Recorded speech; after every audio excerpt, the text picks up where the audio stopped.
আমি বাঙালি, আমি তোমাদেরই একজন মানুষ যার চোখে ছিল জেদ, যার হাতের বল বাংলাদেশকে হাজারবার বাঁচিয়েছে, যার ব্যাটের প্রতিটা শটে লুকিয়ে ছিল এক জাতির গর্ব, একটা দেশের হাসি। আজ আমরা শুনবো সেই মানুষটার গল্প, যিনি নামমাত্র নন, বাংলাদেশ ক্রিকেটের আত্মা, সর্বকালের সেরা অলরাউন্ডার সাকিব আল হাসান।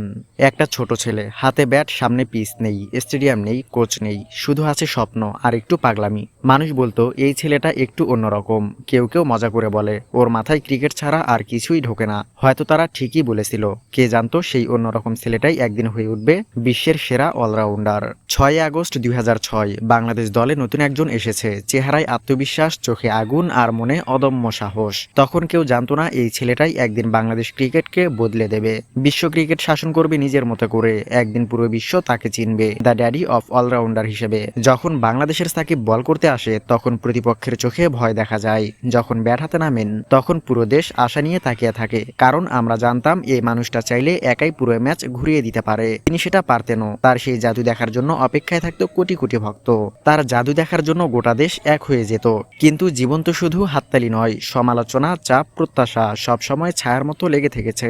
মাঝে মাঝে ভুল করেছেন, আবার ঠিক করেছেন, গভীর রাতে একা বসে নিজেকে প্রশ্ন করেছেন, আমি কি যথেষ্ট ভালো, দেশের জন্য আরেকটু ভালো হতে পারি না? কিন্তু প্রতিবারই তিনি ফিরে এসেছেন আগের চেয়ে শক্তিশালী হয়ে, কারণ তিনি জানতেন যারা পড়ে গিয়ে উঠে দাঁড়ায় তারাই সত্যিকারের নায়ক। সাকিব কখনো বলেননি তিনি কোনো দেশের সুপারস্টার, তিনি বলেছেন আমি বাঙালি, আমি তোমাদেরই সন্তান।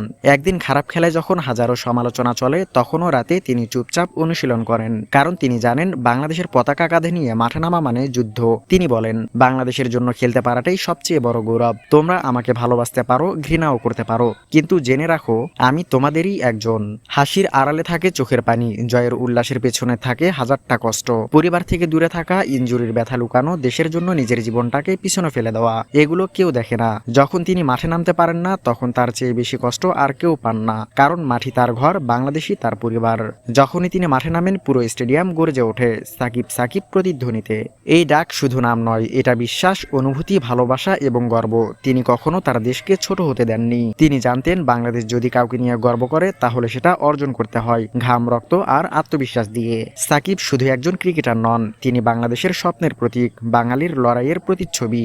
যখন সাকিব বলবেন এটাই আমার শেষ ম্যাচ, তখন পুরো দেশ নিশ্চুপ হয়ে যাবে, কারণ আমরা জানি সাকিবের মতো আর কেউ আসবে না। কিন্তু তিনি আজও আছেন, আজও যুদ্ধ করে যাচ্ছেন, আজও বলছেন আমি বাঙালি, আমি তোমাদেরই একজন। কখনো কখনো আমরা ভুলে যাই নায়করাও মানুষ, তারা হাসে, কাঁদে, কষ্ট পায়, তবুও সাকিব আমাদের জন্য সবকিছু দিয়েছেন। কেউ সমালোচনা করেছেন, কেউ তাকে ভুল বুঝেছে, তবুও তিনি থেমে যাননি, কারণ তার হৃদয়ে একটি কথা গেঁথে আছে, বাংলাদেশ আমার প্রথম, আমার শেষ।